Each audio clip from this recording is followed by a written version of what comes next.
welcome to Ideas. I'm Paul Kennedy. Tonight we're in Halifax, Nova Scotia on this year's national tour of the 2004 Massey Lectures. We're in the Alumni Theatre on the campus of King's College with a standing room only audience here tonight to listen to Ronald Wright give the fourth of this year's Massey Lectures, called A Short History of Progress. Tonight, Pyramid Schemes, the fourth of the 2004 Massey Lectures. Here's Ronald Wright.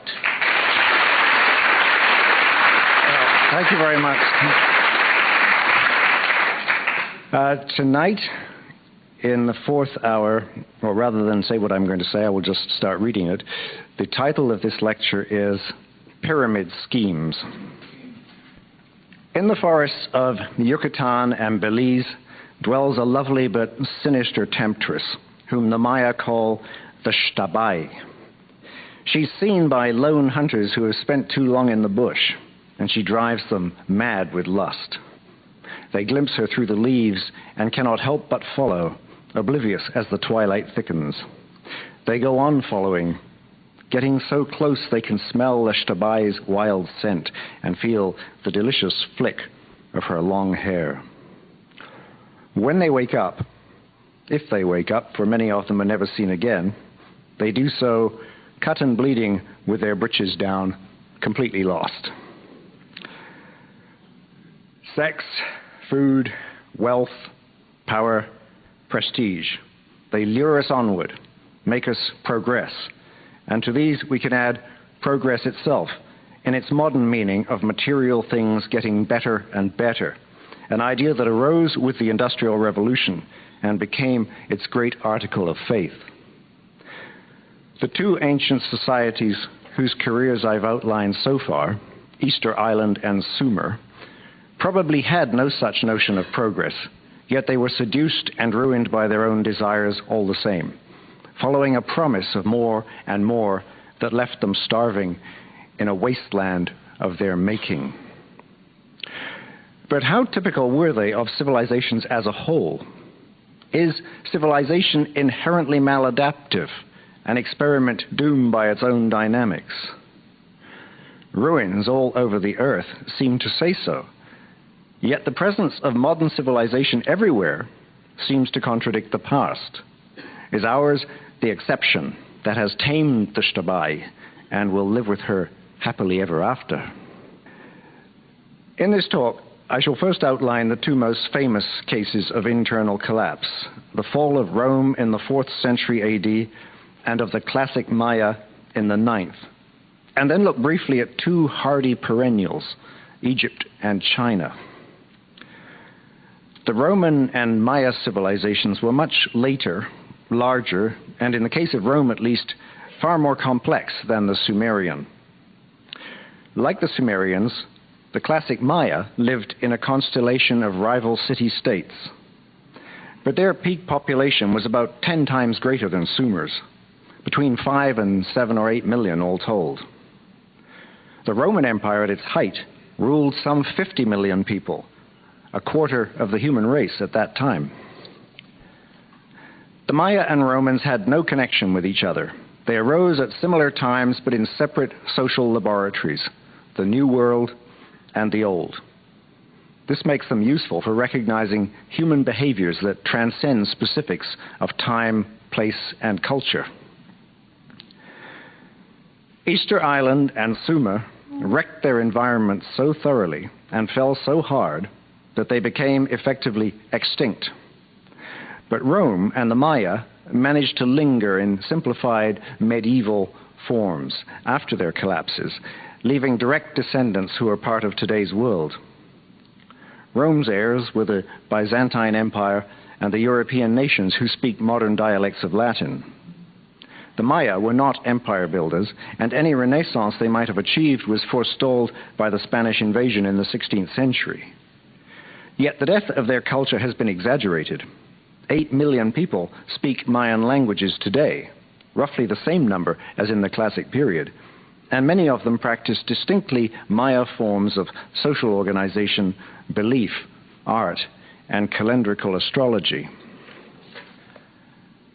In my dystopian novel, A Scientific Romance, a character calls civilization a pyramid scheme. And a few years later, I used the phrase for the title of an article that became the seed of these lectures.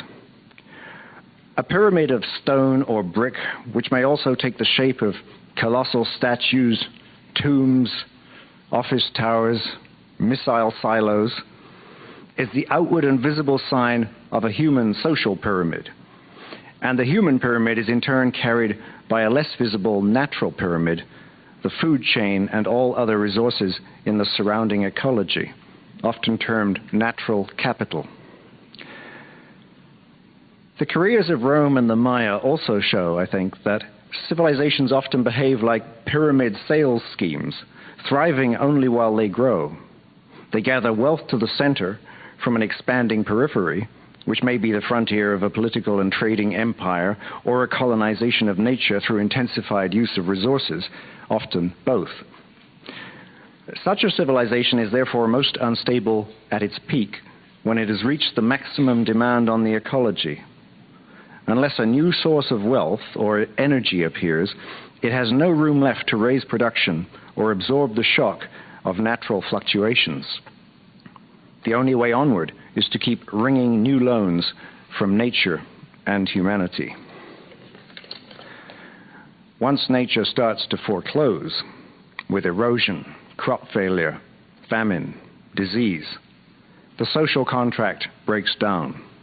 People may suffer stoically for a while, but sooner or later, the ruler's relationship with heaven is exposed as a delusion or a lie. Then the temples are looted, the statues thrown down, the barbarians welcomed, and the emperor's naked rump is last seen fleeing through a palace window. I should make a distinction between true collapses and political upheavals such as the French, Russian, and Mexican revolutions. A true collapse results in a society's extinction or near extinction, during which very large numbers of people die or scatter. Recovery, if there is one, takes centuries, for it requires the regeneration of natural capital as woods, water, and topsoil slowly rebuild. Picture the world during the heyday of Rome on the eve of the year 180, when Marcus Aurelius died and the long agony of decline began. In the 2 millennia that had gone by since the fall of Sumer, civilizations had flowered all round the earth. On a typical 2nd century day, the sun would rise on Han China, pass over the Buddhist stupas of Mauryan India, glare down on the brick ruins of the Indus and Euphrates valleys, and take more than 2 hours to traverse the Roman lake of the Mediterranean. By the time it was noon at Gibraltar, worshippers would be greeting the dawn from the tops of pyramids in highland Mexico, the Guatemalan jungle, and the irrigated valleys of Peru. Only as the sun moved west across the Pacific would it shine on no cities or stone temples. But even there, the planting and building had already begun, from Fiji to the Marquesas, the first Polynesian stepping stones across the ocean hemisphere.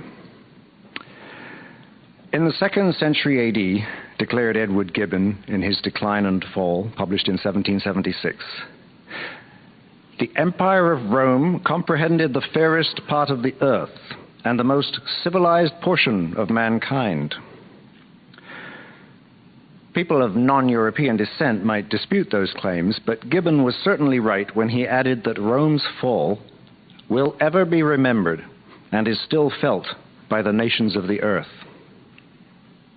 All Europe's empires and neo-Europes, such as the United States, tried to mold themselves on imagined classical ideals, though the real Rome was hardly the imperium of order and clean marble suggested by its surviving architecture. Like every society, the Romans lurched from crisis to crisis, making the rules as they went along. And in truth, English-speaking democracy owes as much to the Anglo-Saxons as it does to any classical model.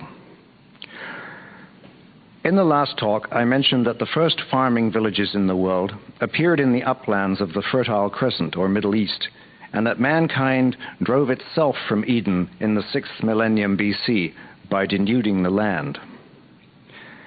Thousands of years later, the sad story was replayed in the Mediterranean basin, especially in hilly terrain once thickly covered by old-growth forests, an ecosystem of which hardly a trace survives today. Once again, the principal villains across Greece, southern Italy, southern France, and Spain were timber felling, burning, and goats. Woodlands can withstand a certain level of burning and felling, but if too many grazing animals are present, the seedlings get eaten, and the standing trees die of old age. Wild grazers are thinned out by predators, including humans, but herders often keep so many animals that grazing pressure is relentless.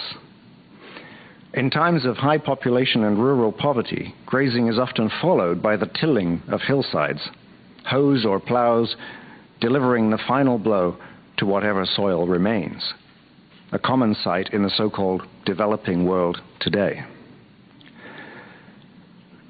Early in the 6th century BC, the Athenians became alarmed by deforestation. Greek city populations were growing quickly at that time. Most of the timber was already cut, and the poor were farming goat-stripped hills with disastrous results.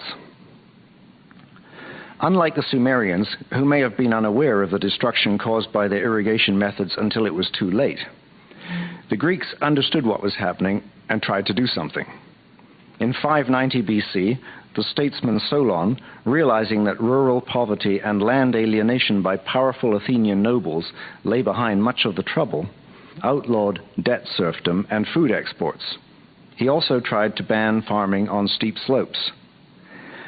A generation later, Pisistratus offered grants for olive planting, which would have been an effective reclamation measure, especially if combined with terracing. But as with such efforts in our day, funding and political will were unequal to the task. Some 200 years later, in his unfinished dialogue Critias, Plato wrote a vivid account of the damage, showing a sophisticated knowledge of the connection between water and woods. What now remains compared with what then existed is like the skeleton of a sick man, all the fat and soft earth having wasted away. Mountains which now have nothing but food for bees had trees not very long ago. The land was enriched by the yearly rains, which were not lost to it, as now, by flowing from the bare land into the sea. But the soil was deep, and therein received the water, and kept it in the loamy earth, feeding springs and streams running everywhere. Now, only abandoned shrines remain to show where the springs once flowed. It's no coincidence that Greek power and achievement began to wane about this time. Archaeology reveals a similar picture elsewhere around the Mediterranean. Southern Italy and Sicily were well wooded until about 300 BC, but the woods quickly shrank as Rome and other cities grew, making heavy demands for timber, charcoal, and meat. Livestock and landholding patterns were again to blame. In several watersheds, so much earth was swept away from hillsides to estuaries that it formed malarial marshes and silted up ports, such as Ostia and Paestum. Rome did not collapse for many more centuries, so this early degradation obviously wasn't severe enough to bring the economy down. But it accounts for shrinking agricultural output, growing reliance on imported grain, and rural decline in the heart of Italy.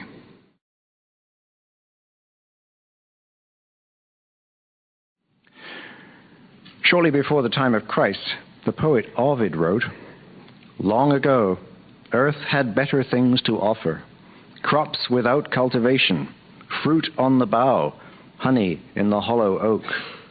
No one tore the ground with plowshares, or parceled out the land, or swept the sea with dipping oars. The shore was the world's end. Clever human nature, victim of your inventions, disastrously creative. Why cordon cities with towered walls? Why arm for war?" Until the time of Julius Caesar, Rome's conquests were essentially private enterprises. Roman citizens who went to war came back with booty, slaves, and a flow of tribute exacted by local agents on commission, whose techniques included extortion and loan sharking. Cicero claimed that Brutus lent money to a Cypriot town at an interest rate of 48%, evidently a common practice and an early precedent for third world debt. Whether they were well-born patricians or overnight millionaires, Rome's soldiers of fortune wanted to enjoy and display their winnings at home. The result was a land boom everywhere within range of the capital. Peasants were dispossessed and driven onto unsuitable land, with environmental consequences like those that Solon had recognized in Athens. Family farms couldn't compete against big estates using slave labor. They went bankrupt or were forced to sell out, and their young men joined the legions. The ancient commons of the Roman peasantry were alienated with even less legality. As in Sumer, public land passed quickly into private hands, a situation the Gracchus brothers tried to remedy with land reform in the late 2nd century BC. But the reform failed, the commons were lost, and the state had to placate the lower orders by handing out free wheat, a solution that became increasingly expensive as the urban proletariat increased. By the time of Claudius, 200,000 Roman families were on the dole. One of the revealing ironies of Rome's history is that the city-state's native democracy withered as its empire grew. Real power passed from the Senate into the willing hands of field commanders such as Julius Caesar, who controlled whole armies and provinces. It must be said that in return for power, Caesar gave Rome intelligent reforms, a precedent often invoked by despots impatient with the law. Necessity, wrote Milton, is always the tyrant's plea. Some years after Julius Caesar's murder and a further round of civil wars, the Senate made a deal with Caesar's great-nephew Octavian, who took the name Augustus and the new office of princeps. These measures were supposed to be a special case for his lifetime only. In theory, he was the chief magistrate, and the writ of the Republic still ran. In reality, a new age of quasi-monarchy had begun. The empire had outgrown the institutions of its founding city. Augustus and many of his successors proved able and enlightened rulers. Most of them understood, as he did, that the time for consolidation and integration of the empire had come. A hawkish dream of reconquering Alexander's domains was quietly dropped. The empire's eastern boundary was fixed at the Euphrates and along the Rhine and Danube. The other main borders were natural, the Sahara and Arabian deserts and the Atlantic shore. The Augustan order lasted with various upsets for nearly 2 centuries. The Western Empire would then take another 2 centuries to die. The capital city continued to grow long after its dominions had begun to fray at the edges. As in modern countries, unrest in the provinces drove people to the center. Rome may have reached its highest population around the time that Constantine split the empire, early in the 4th century. Whether it held 1 million then, as some claim, or about half that, it was still the biggest city on earth, surpassing contemporaries in China and Mexico, which had several 100,000 each. Cities of millions are a recent phenomenon, dependent on mechanized transport. In the time of Henry VIII, the largest towns in Western Europe, Paris, London, Seville, held about 50,000 people each, the same as the Mesopotamian city of Uruk back in the days of Gilgamesh. When Queen Victoria died, there were only 16 cities in the world of 1 million or more, and now there are at least 400. All pre-industrial cities were constrained by the difficulty of getting supplies in and wastes out every day, a problem not always eased by horses and carts. The best solution was water transport by a network of canals, as in Venice and Aztec Mexico City.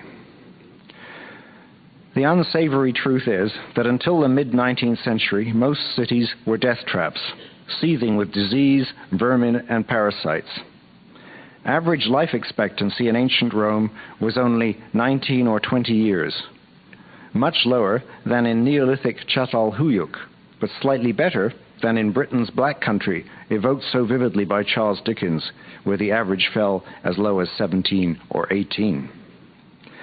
Without a constant inflow of soldiers, slaves, merchants, and hopeful migrants, neither ancient Rome nor Georgian London could have kept its numbers up. Rome had several serious pandemics, possibly of Asian origin.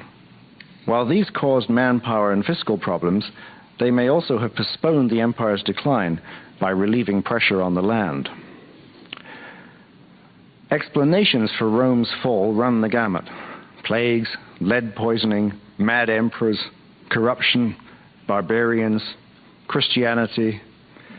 And Joseph Tainter, in his book on social collapses, has added Parkinson's law. Complex systems, he argues, inevitably succumb to diminishing returns. Even if other things remain equal, the costs of running and defending an empire eventually grow so burdensome that it becomes more efficient to throw off the whole imperial superstructure and revert to local forms of organization. By the time of Constantine, the imperial standing army was more than 500,000 men, an enormous drain on a treasury whose revenue depended mainly on agriculture, especially as many of the biggest landowners had been granted tax exemptions. The government's solution was to debase the currency used for payrolls.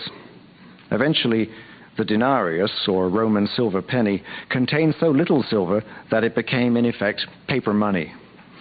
Inflation of Weimar proportions ensued.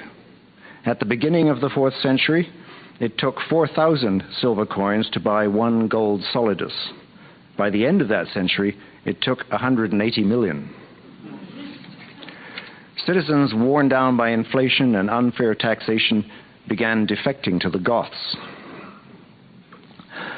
Because Rome was a literate society, we know of such woes as they affected higher levels of the human pyramid.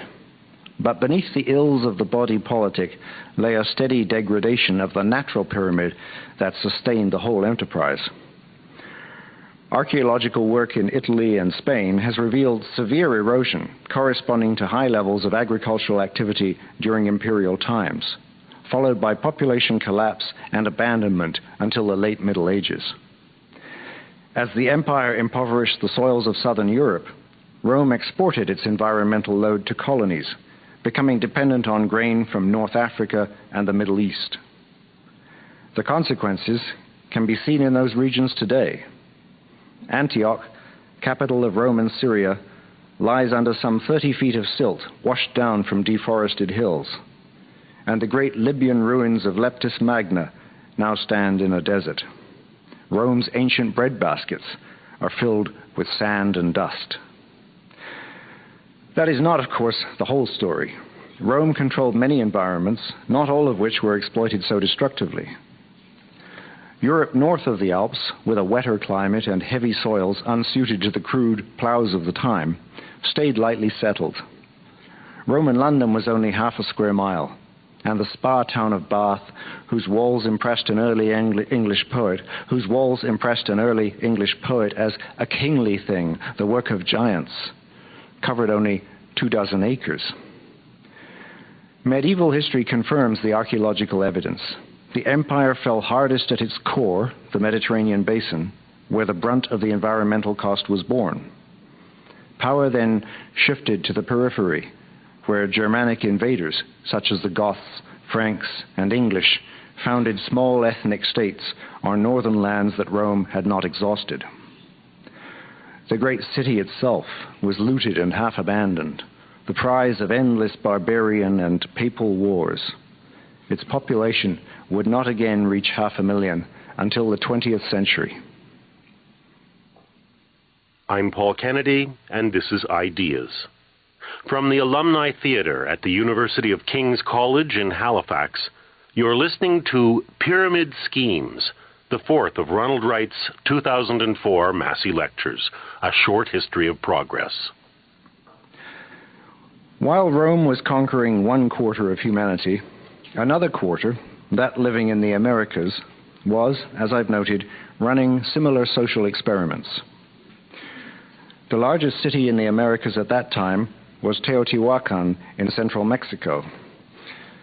Covering 8 square miles with step pyramids flanking a broad ceremonial avenue at the axis of a grid, it was grander in layout than Rome itself, though smaller in population. Mesoamerican civilization had emerged about 1200 BC with the Olmecs of the Mexican Gulf. Their architecture, sculpture, and mathematics inspired both Teotihuacan and the Maya, a people who have lived in Guatemala, Yucatan, and Honduras for at least 4,000 years. Archaeologists define the Maya classic period as beginning about AD 200 with the rise of kingship and royal inscriptions. But Maya civilization was established long before that. A glyphic text from 400 BC has been found, and some of the biggest Maya temples ever built went up during the 2nd century BC at Calakmul and El Mirador.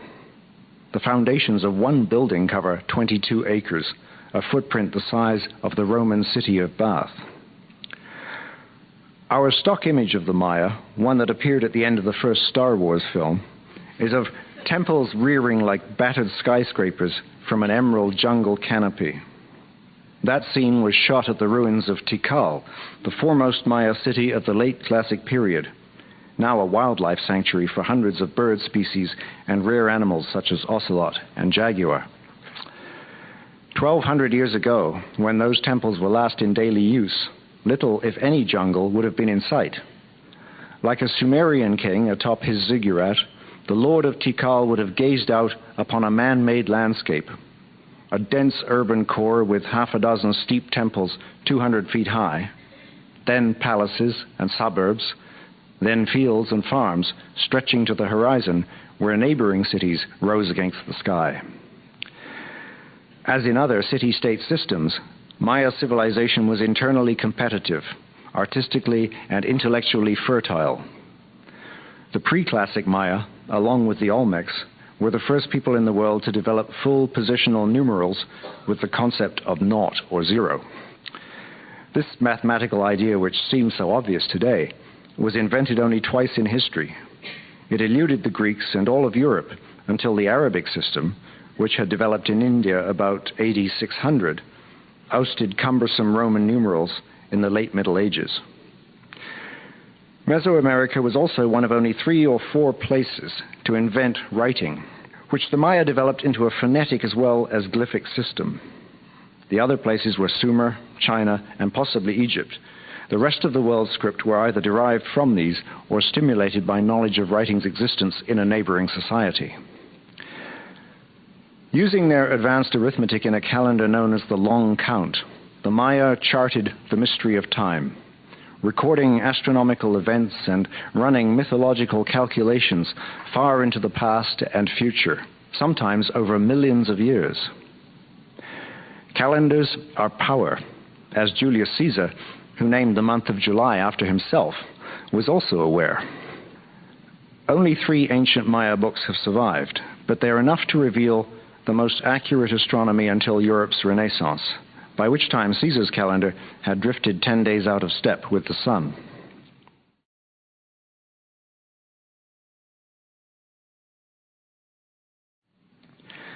The social contract between Maya kings and their subjects was that through special knowledge and ritual, the rulers would keep earth in tune with heaven, ensuring good harvests and prosperity.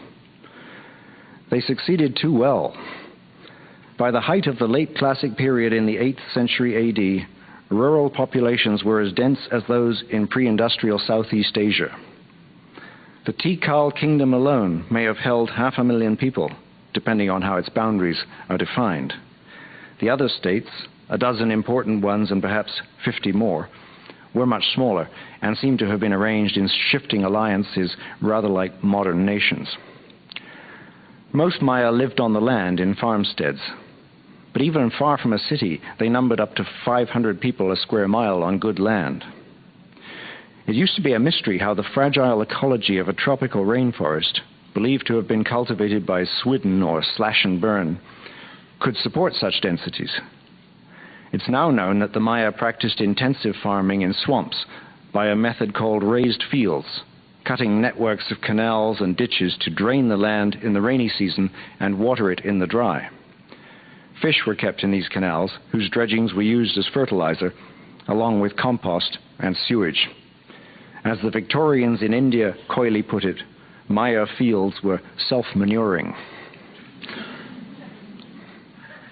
Maya towns, like most small societies, had been communitarian at first, but a familiar social pyramid rose up with the pyramids of stone, and nature, of course, had to carry it all.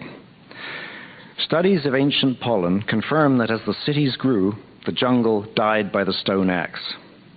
Cornfields spread and trees dwindled, with a corresponding decline in game, the Mayas' chief source of protein, apart from fish, turkeys, and an occasional hairless dog. By the middle of the Classic period, only the upper class was eating much meat in the larger states. Each city had its distinctive style. Copan produced intricate sculpture. The statues of its kings, compared by Aldous Huxley to Chinese ivories, radiating order and refinement. Palenque's palaces were light and imaginative, embellished with bas-relief panels and finely modeled stucco. Tikal became a massive vertical place, its central buildings the tallest in the Americas until the late 19th century, a Manhattan of Art Deco towers. The resemblance isn't fanciful. Maya architecture influenced modern styles, especially early skyscraper forms and the work of Frank Lloyd Wright. Now that Maya inscriptions can be read, they have dispelled old notions of Classic period life as lofty and serene. For all the grand explorations of cosmic time, public texts are also royal propaganda, proclaiming births, accessions, deaths, victories, and coups d'etat. During the 8th century, as trouble begins to brew, these statements become more strident, betraying a scramble for power and resources in a shrinking world. Militarism takes hold. Old alliances break down. Dynasties become unstable. The ruling class exalts itself with extravagant building projects. The city of Tikal was built up over 1,500 years, but all the high towers that still watch over the forest went up in the city's final century, costly blooms on the eve of collapse.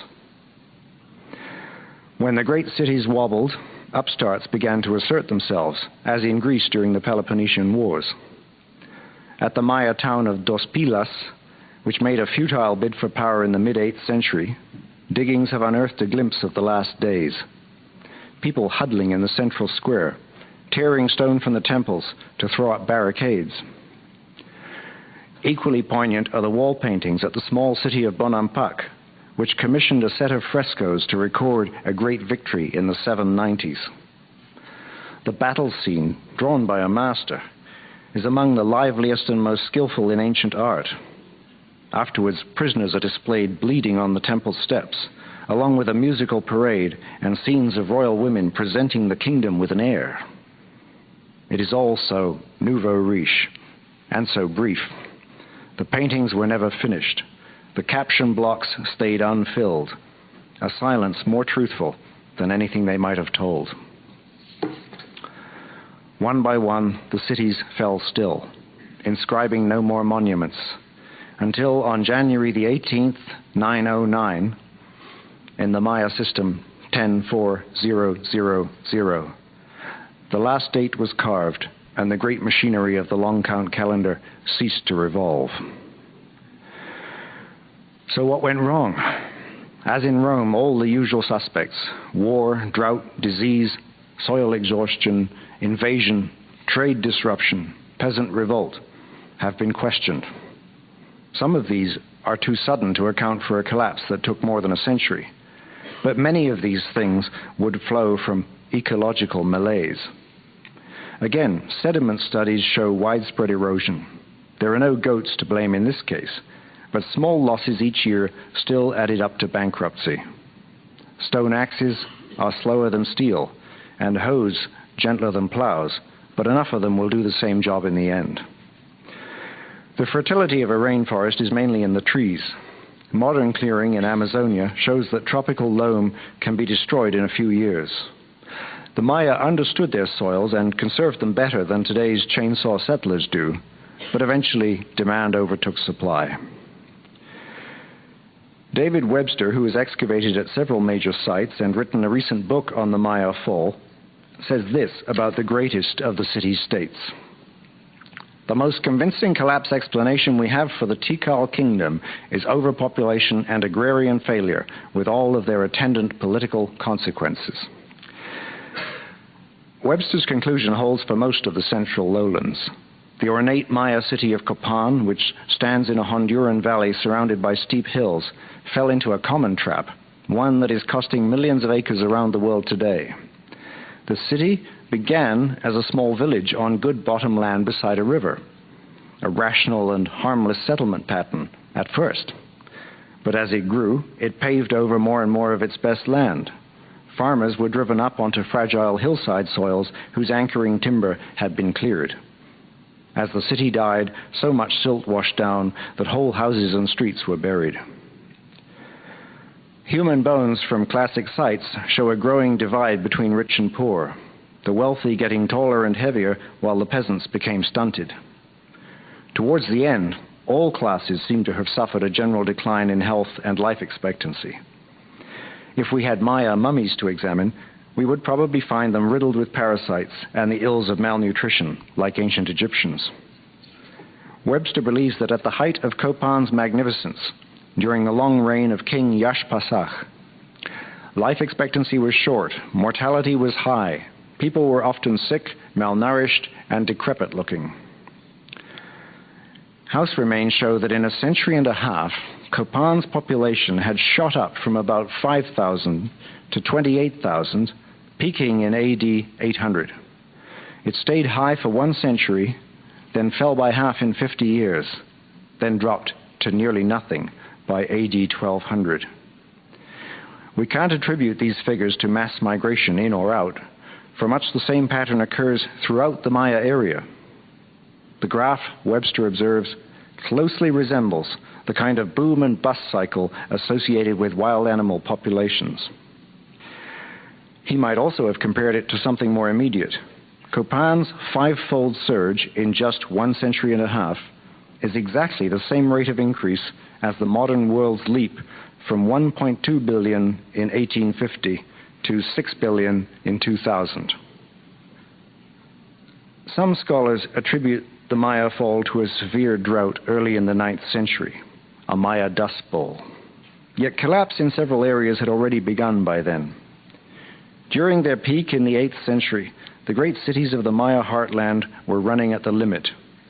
They had cashed in all their natural capital.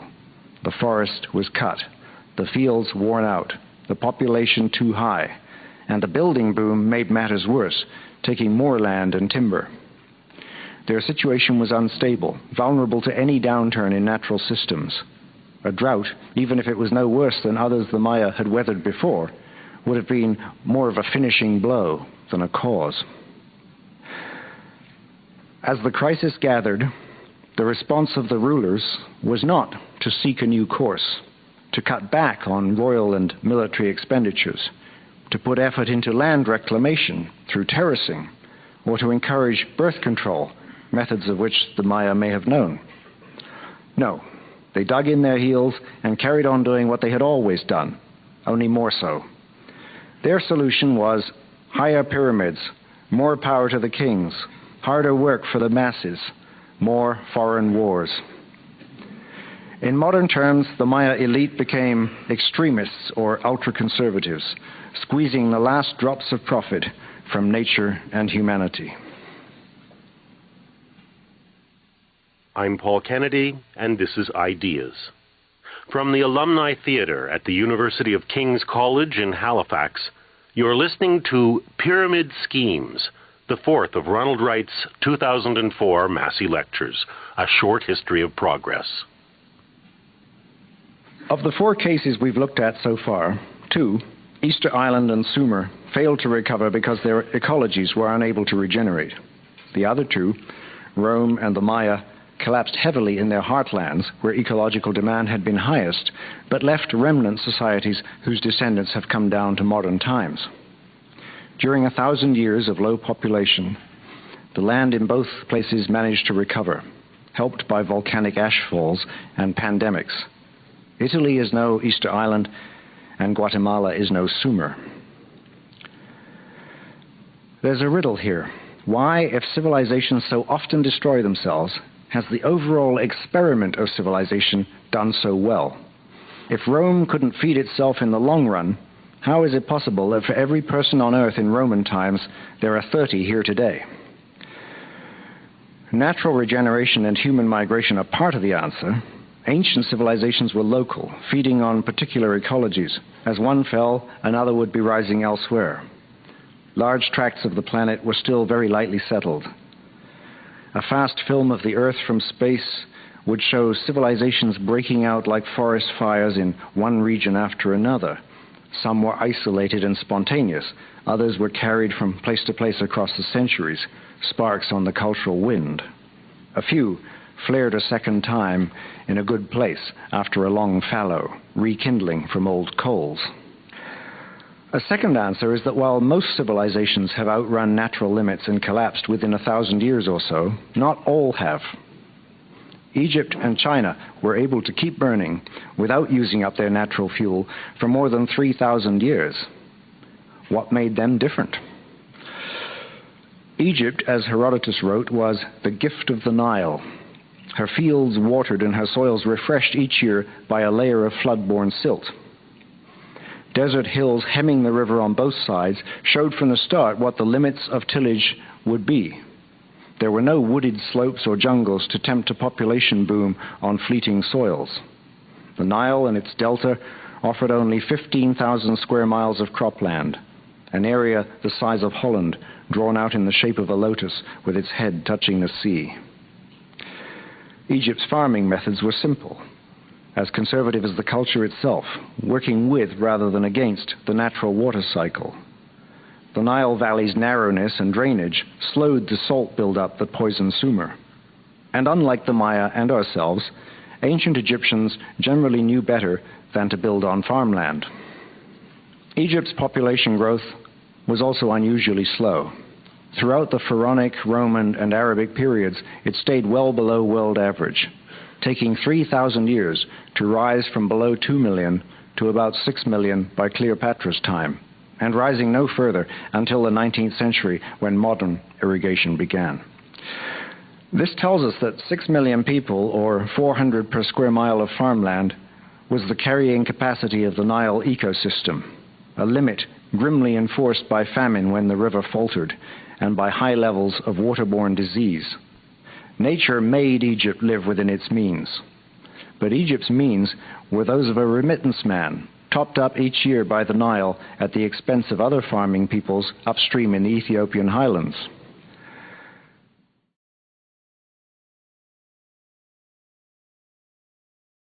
China also received more than her fair share of topsoil, though it had come as a lump sum deposit rather than a yearly allowance.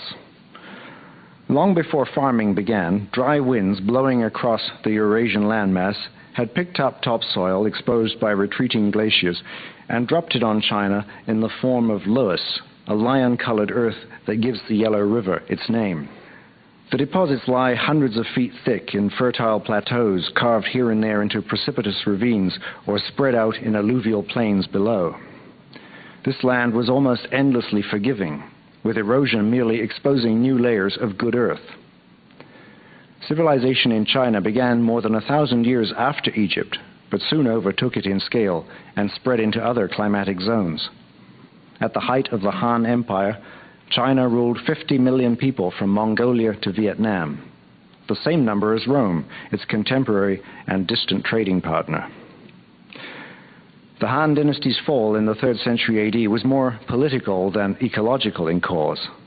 China was soon revitalized with new ideas from India and the spread in the south of rice paddy farming, one of the most productive agrarian systems ever devised. Even so, if we were to scrutinize Egypt and China more closely, we'd find them less steady than they seem from afar. Around 2000 BC, for instance, a series of low Nile floods sparked famine and revolts, toppling the old kingdom. In China, too, hungry peasants rebelled against oppressive elites. On one occasion, fraught with social irony, they dug into an emperor's tomb, stole weapons from the hands of his terracotta army, and used them to overthrow the Jin dynasty.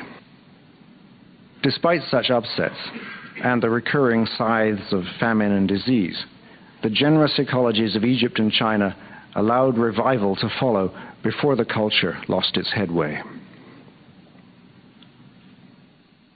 A culture, said W.H. Auden, is no better than its woods. Civilizations have developed many techniques for making the earth produce more food, some sustainable, others not. The lesson I read in the past is this, that the health of land and water, and of woods, which are the keepers of water, can be the only lasting basis for any civilization's survival and success. Eventually, from rags of woodland left in buffer zones between the fallen city-states, the Maya jungle grew back. A family squatting in an empty palace at Tikal, as some did in the aftermath, would have seen thorns and saplings reclaiming the old fields, seen the bush edging into the streets, and heard the weary voices of returning wildlife. Reflecting on the slow revival of fertility and its eventual promise, they might have agreed with Kafka. There is hope, though not for us. Thank you very much.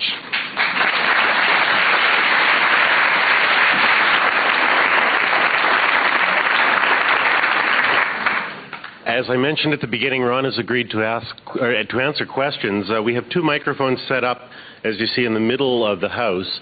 Is there anyone who would like to ask a question here in Halifax? You say, I think in your book, we don't seem to learn, but every time history repeats itself, the price goes up. It's pretty hard, with all my gurus and teachers and peers telling me this ship is sinking and there is no lifeboat, to go about my ordinary daily affairs and not be completely depressed. Help. Okay. Well, very well said, and I share that feeling entirely. My form of therapy was to write these lectures. But it's not too late. We have the knowledge, we have the wealth, and a critical piece of this knowledge is that we know how these past societies collapsed. We know what happened to them, and I think any thinking person can recognize those patterns. And a lot of the trouble is the momentum of a certain kind of economic and political system that works at a certain scale, but when it gets to a huge scale, it becomes a suicide machine. And that's what's happened to these people in the past in most cases, and it's what seems to be happening to us. But we know that. They didn't. The other civilizations had very little reliable knowledge of the past and didn't even know about each other's existence most of the time. So we know this, and we still have democracies. I think the short-term electoral cycle needs to be tinkered with in some way so that we don't encourage politicians only to think in 3 or 4 year cycles, because what's needed now is very long-range thinking. And somehow we need to involve people who aren't beholden to a quick fix to get that thinking on the agenda. In 1998, the UN published a report. The net worth of the 3 richest individuals, who at that time happened to be all Americans, was equal to that of the poorest 48 countries. Now, I don't think there has ever been a time in the whole of human history when the gap between the people at the top and those at the bottom was as great as that. I think that it's hard to calculate what wealth means in ancient societies, but that seems to me a lot bigger than the gap between the pharaoh and the guy dragging the block of stone for the pyramid. So the difference between rich and poor has become obscene. It is particularly bad in the United States, and it's got much worse only in the past 20 years. I mean, we had in the 1970s the ratio of income between a shop floor worker in a major American industry and the CEO at the top. The ratio between their salaries was about 1 to 30 or 1 to 35. Now it's 1 to 1,000. So what's happening, and this is what's destroyed all these cultures in the past, is that wealth and power get concentrated upwards, and that means there's never enough to go around at the bottom. So there is always a desperate scramble at the bottom and a desperate scramble to accumulate new types of wealth and power, which just literally gobbles up the environment. So we've got to get off that kind of that treadmill. That is the problem. I mean, I think we only have to get back to the kind of social consensus and sense of the public good and the sense that governments have a job to do that private, self-interested private corporations cannot do. We have to get back to the notion of the public good in public hands. And I don't think that's impossible.